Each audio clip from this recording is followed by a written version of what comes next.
So around between when I was 10 to 13, at some point I went over to Puerto Rico in order to meet extended family from my grandmother's side of the family. And while I was there, I met various cousins, great aunts, great uncles, and I even got to meet my great grandmother. And while I was there, I got to know the culture and the people and hear the language, the Spanish over there.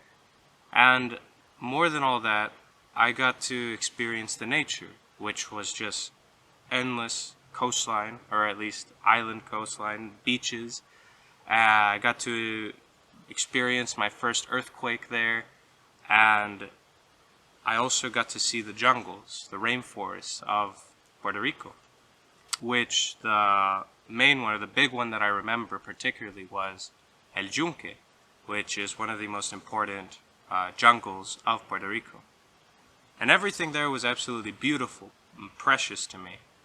And it was after that, it was after my time there in Puerto Rico, when I finally came back to Texas, that I had this dream.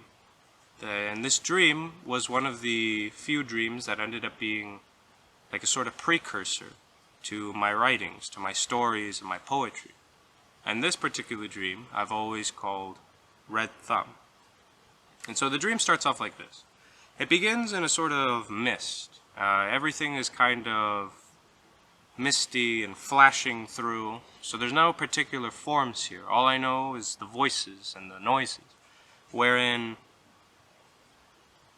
the story of the dream starts off with, I need to go with my father over to Puerto Rico. And the reason is because he has applied to and gotten some position over there. And the first things that I actually see in the dream are whenever we're flying over to Puerto Rico, where the sky is nothing like it is in reality, where normally it's azure skies with grayish and white billows as you fly through the heavens. It was rather very iridescent, and it was just full of lights, like stars, coruscating throughout the skies. However, the lights themselves, they were these particular sunny orange, or this very lime yellow that was mixed in between skies of tangerine and violet and magenta, with the occasional indigo mixed in. And as we flew through these skies, we didn't say anything. In fact, there was no noise in the entire dream throughout this entire episode. And when noise came back and when we finally saw something else, is when we actually landed in Puerto Rico, where when we landed, the airplane itself completely disappeared and we were actually in just a barren field. And the Puerto Rico of the dream was completely different from the Puerto Rico in real life, where the Puerto Rico in real life is full of lush tropical land, depending on where you go, and or beaches. This was just rolling grassland, and to be honest, it was more like sandy dunes covered in grass that stretched on for miles and miles in every direction. And as we made our way walking over to the town or the city that at this point and throughout the whole dream was completely unnamed, to get to the place wherever my dad was going to be working, we went down these long highways, these dirt highways that kept stretching and stretching, until finally we made it to the unnamed town or city, wherein the buildings were actually made, they were carved out of stone and of a very, like a rugged marble. It was not perfect or beautiful, it was just rugged and it was very limestoney for being marble, though it had that sheen. And while we were there, my dad kind of disappears at this point from the dream, where he just tells me he's going off to work, and he left me a bike so I could explore the town and go around. And it was while I was going around the town, in fact, while I was leaving it on this bike, that eventually, on the long stretching dirt highways, I eventually found this gas station. At least that's how it appeared at the beginning. It was a gas station that had this huge red neon sign at the front that said Red Thumb. And behind this gas station, or this store, this mart, was a gigantic crimson tower that just stood up into the distance, and that went as very high, up into the clouds. And I went into this store, and I got to know the three principal characters, or the three beings that lived inside of the store. The first one was named Miguel, who Miguel was a very, you could say, flamboyant, or you could say very personable being, wherein he kept trying to sell me things. And it wasn't typical things that you find inside of a gas station. He was trying to sell me tapestries and perfumes and rugs and various other machines that I had no idea what these machines would actually be able to do. They seemed almost incomprehensible in their make and to what they could actually produce or function as. And then there was Leon, who was he was a typical stoner who was just completely blitzed out of his mind the entire time throughout the dream. He had really no input at all. He would just garble or spit forth words that had nothing to do with anything or that made no sense because he was so high out of his mind. And he was a very lanky figure, very lanky being. And then there was the last one, which was very nice, very amicable, but horribly deformed. His name was Cyst, and the reason they called him that was because he, even though he had a fair face and his skin and all the rest was fine, his back had a hunch. He was a hunchback, but the hunchback wasn't caused because of a spinal deformity. It was actually due to a gigantic cyst that grew so tall it actually raised over his head. And the problem was he could never get rid of the cyst because if he tried to pop it open, his entire innards would just spill out, which is why he just maintained it and which is why his name was Cyst.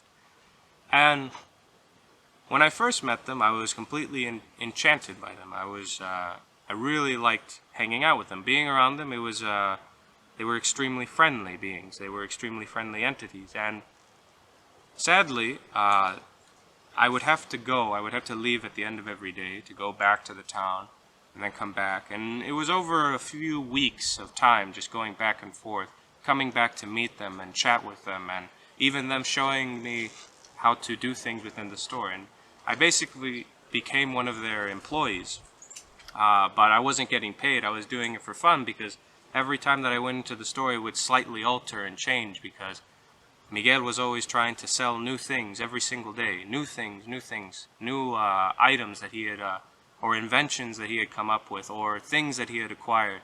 And then Leon would just be continuously high, and then Cyst would always be there with, just as a janitor almost, or always restocking the shelves. And so I would help around.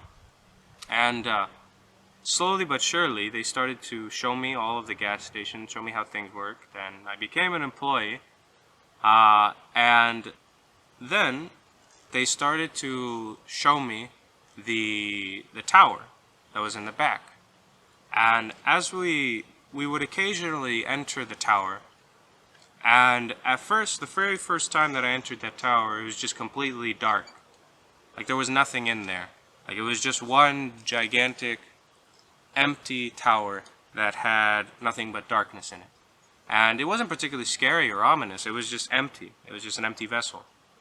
And then, but every day, just like in the same way that the gas station would change, the insides of the tower would change. And so some days it would have 2 floors, or 3 floors, or 4 floors, or it would have a whole row of sofas inside of it. Or the walls would be made of a different texture, whether it's from satin to silk, or being from different metamorphic stone to just regular cement or concrete. There was even a point where it looked like asphalt highways on the inside, stretching up into who knows where. And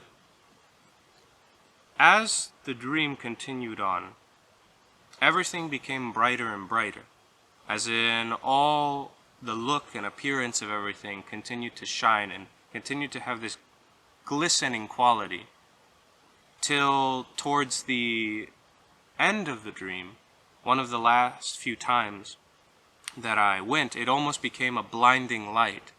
that I couldn't see anything, but because I'd been so accustomed to being there, I understood where everything was, and so I interacted as if normal, but the actual view of the dream was completely blinding light.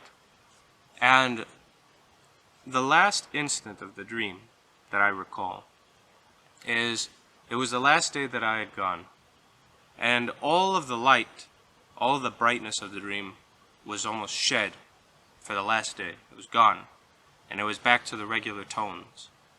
And I returned, and I greeted Miguel and Sis and Leon, and then I went to the back by myself, because up to this point they had always joined me when I entered the tower.